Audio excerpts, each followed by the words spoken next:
আগের ভিডিওতে আপনাদের সঙ্গে আলোচনা করেছিলাম ব্রিডিং সিজনে আপনি আপনাদের বাজরিগার এবং লাভবার্ড পাখিকে কি ধরনের খাবার দেবেন, দিলে পাখির থেকে আপনারা ভালো একটা ব্রিডিং রেজাল্ট পাবেন। ভিডিওর লিঙ্ক আমি ডেসক্রিপশনে দিয়ে দেবো, ভিডিওটি দেখে নেবেন। আজকে আপনাদের সঙ্গে আলোচনা করব খুব গুরুত্বপূর্ণ একটি টপিক নিয়ে।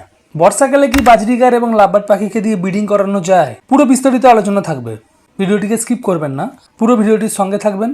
আর আপনারা দেখছেন দে পাখি হাউস, আমার চ্যানেলে পাখি সংক্রান্ত সকল ধরনের ভিডিও নিয়মিতভাবে আপলোড দেওয়া হয়। যারা এখনো পর্যন্ত চ্যানেল সাবস্ক্রাইব করেননি তাদেরকে বলবো চ্যানেলটি অবশ্যই সাবস্ক্রাইব করে রাখবেন। এখন বর্ষাকাল চলছে, কয়েকদিন পরে আমরা শীতকালে এন্টার করব, শীতকাল চলে আসবে। বর্ষাকালে কিন্তু অনেক পাখাল বাজরিগার আর লাভবার্ড পাখিকে দিয়ে ব্রিডিং করিয়ে থাকেন। বাজরিগার এবং লাভবার্ড পাখিকে দিয়ে বর্ষাকালে আপনি ব্রিডিং করাতে পারবেন, কিন্তু কিছু সমস্যার সম্মুখীন আপনাকে হতে পারে। বর্ষাকালেতে গরমকালের মতো তাপমাত্রা থাকে না, টেম্পারেচার মোটামুটি 30 ডিগ্রির নিচে কি 32-33 ডিগ্রি থাকে, যেটা পাখিকে ব্রিডিং করানোর জন্য উপযুক্ত।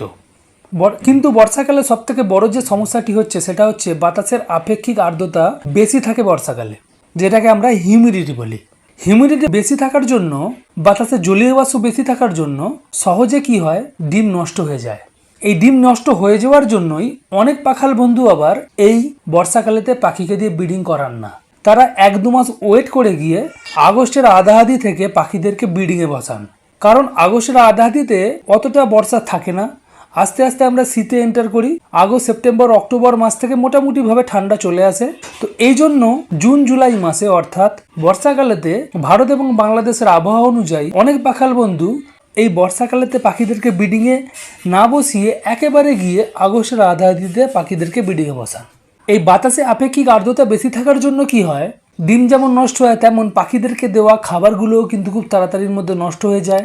যে বাচ্চা জন্মায় সেই বাচ্চাগুলো সহজে রোগাক্রান্ত হয়, কারণ বর্ষাকালেতে ফাঙ্গাস এবং ব্যাকটেরিয়ার স্প্রেড খুব তাড়াতাড়ি হয়।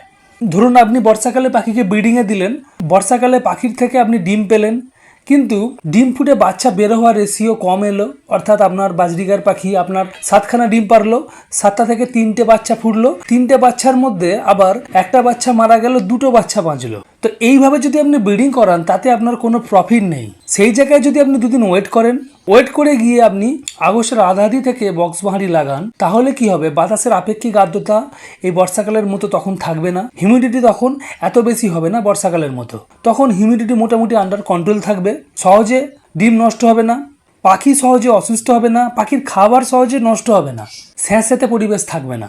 এই জন্য অনেক পাখাল বন্ধু বর্ষাকালেতে পাখিদেরকে ব্রিড না করিয়ে আগস্টের আধাআধি থেকে পাখিদেরকে ব্রিডিংয়ে বসান।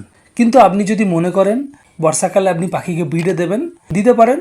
বর্ষাকালে যে পাখিদেরকে ব্রিডে দেওয়া যায় না এমন বিষয় নয়, বর্ষাকালে অনেক পাখাল বন্ধু সফলতার সঙ্গে পাখিদেরকে ব্রিড করিয়ে থাকেন।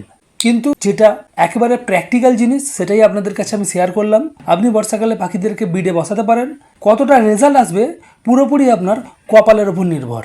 হয়তো দেখবেন আপনার পাখি আপনাকে খুব ভালো ব্রিডিং রেজাল্টও দিয়ে দিল বর্ষাকালে, এমন নয় যে খারাপ ব্রিডিং রেজাল্টই আসবে। এই ছিল আজকের ছোট্ট ভিডিও। যদি ভিডিও ভালো লাগে ভিডিওটিকে লাইক করবেন, চ্যানেলে যদি নতুন হন চ্যানেল সাবস্ক্রাইব করে সঙ্গে থাকবেন পাখি সম্বন্ধীয় এই ধরনের ভিডিও পাওয়ার জন্য।